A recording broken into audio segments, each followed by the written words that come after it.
That's right, brainwashing. We're being taught the official fable that 9/11 was an outside job, but when you actually study the facts, it is a complete fairy tale. Now, in the UK, as well as the United States, it's now being added to children's textbooks, the complete official story. Now, the mayor of London has made some very bizarre statements, and we're going to be looking at this in more depth in just a moment. But there's the report at Infowars.com. Official 911 fable to become part of school curriculum. Government-supported effort to encourage critical thinking actually encourages obedient regurgitation of lies. This upcoming Sunday marks the 10th anniversary of the tragic attacks of September 11th, and we're going to be having special reports every weeknight looking at different facets of 9/11. This coming Thursday, we're going to look at the 10 smoking guns of 9/11 that prove that the attacks were an inside job meant to create a pretext to destroy our constitutional republic, establish a domestic police state, and launch a global corporate empire that would be defended and expanded using American blood, sweat, and tears. But I wanted to talk to Paul Joseph Watson of PrisonPlanet.com, who joins us from England, with a breakdown of an article he wrote today, Official 911 Fable to be part of school curriculum. Then we're going to expand into some other news reports, RAI, Novastat, and others. Al-Qaeda acquires weapons in Libya, EU official, head of counterterrorism says, and more, including the one, the only, Chuck Norris coming out and saying, why is the government rebranding the threat of terror from Muslim Al-Qaeda onto Tea Partiers, conservatives, and predominantly wicked white people? Joining us with more on all of this is Paul Watson. Paul, this is pretty amazing, but it's hidden in plain view. The official fable, despite the fact that in some polls the vast majority question it, the official fable of 9/11 is to now be taught to U.S. school children, force-fed. Well, in the United Kingdom as well, yeah. I mean, this reeks of creepy top-down government-sponsored indoctrination. And what this is about is it's called the London 9/11 Project, and it poses as a charity, but in fact it's a creature of the establishment. It was actually launched yesterday in London with this unveiling of this macabre 9/11 memorial by the Mayor of London, Boris Johnson. And this charity is also supported by the Port Authority of New York, Common Purpose, which is it's a steering committee in the United Kingdom, and many figures of the establishment, including the treasurer of the Conservative ruling party in Britain. And this whole project claims that it's about encouraging students. They're going to be aiming this at teenagers, 12 to 16 years old in British schools, to encourage students to engage in critical thinking about 9/11, and yet its first mandate when it was rolled out was to, quote, demolish conspiracy theories about the attacks. That's right. We have the London Telegraph interview, and it was in your article yesterday, but this is also going on here in the U.S., a similar program is why I raised that point, with the mayor of London, like Bozo the Clown, unveiling this new memorial and then saying it's our job to have a controlled demolition of these conspiracy theories that 10 years on continue to grow. And we've got all these BBC hit pieces, US hit pieces. The system is scared to death. I mean, their favorite tool of staging terror attacks and using it to crack down on the public, they are hopping mad, Paul, that it's not working.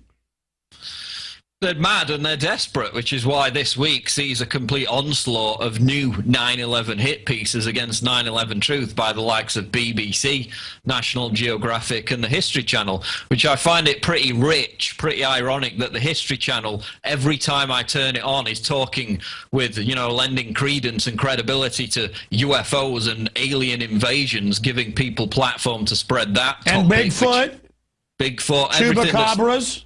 Yeah, everything that's rife with misinformation, and yet anything to do with 9/11, it's always a hit piece against 9/11 truth. Well, because the global banksters don't care if you're obsessed with leprechauns all day, but they are concerned if you know that Building 7 was blown up and they announced it on TV beforehand, or the U.S. troops were already massed in Afghanistan in and around for the invasion or hijackers trained at U.S. bases? Please continue, Paul.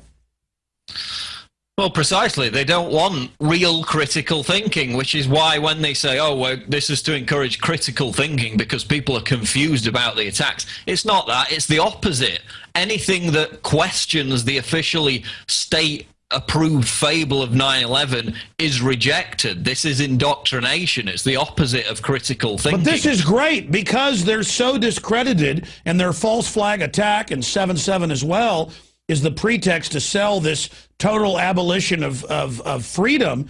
Their great new religion of tyranny, the foundational event, like the birth of baby Jesus, this is the birth of baby fake terror.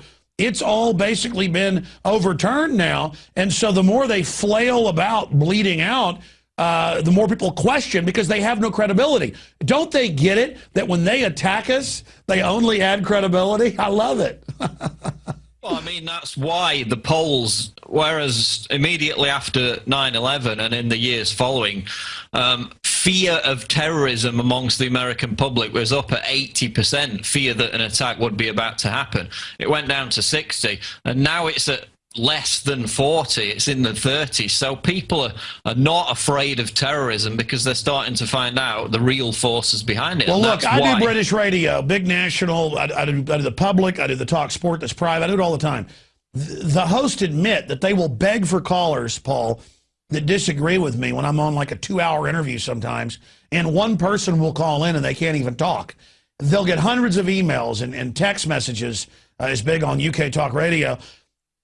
We are the majority. I mean, I saw 5 years ago a poll in the New York Times, scientific, Angus and Reed New York Times, 83% question the official story. I mean, their fable, their hoax, just like the JFK, 92% on average. No, the government did that. And now we have the tapes coming out with Arthur Schlesinger, the famous historian, with Jackie Kennedy saying the government killed him. We've got LBJ's own lawyer, Barr McClellan, coming out saying they killed him. We've got his own mistress coming out, LBJ's mistress. We've got all these witnesses and the head hitman, E. Howard Hunt, who ran assassination teams worldwide. I mean, what more do we need, Paul? Well, this is exactly why they're freaking out, and this is why they need positive reinforcement, a psychological brainwashing ploy, to ram home the pseudoscience that giant steel frame buildings can collapse in their own footprint at near free fall speed, and it's about reinforcing the or myth that magic passports survive on their own and are found the same day. It's right, precisely, because people just don't believe it anymore, so they need to get it in at the level where it's 11 and 12-year-olds, who most of whom have never even heard about 9/11 or thought it was something completely different to what it was. So they're getting in very early with this Clockwork Orange-style brainwashing. They'll probably get out the eyebrow clips later on and subject the kids to this, because they say that it's to demolish conspiracy theories and the confusion surrounding the attacks. It's not confusion. It's the fact that people have looked into it for themselves, used critical thinking, God forbid,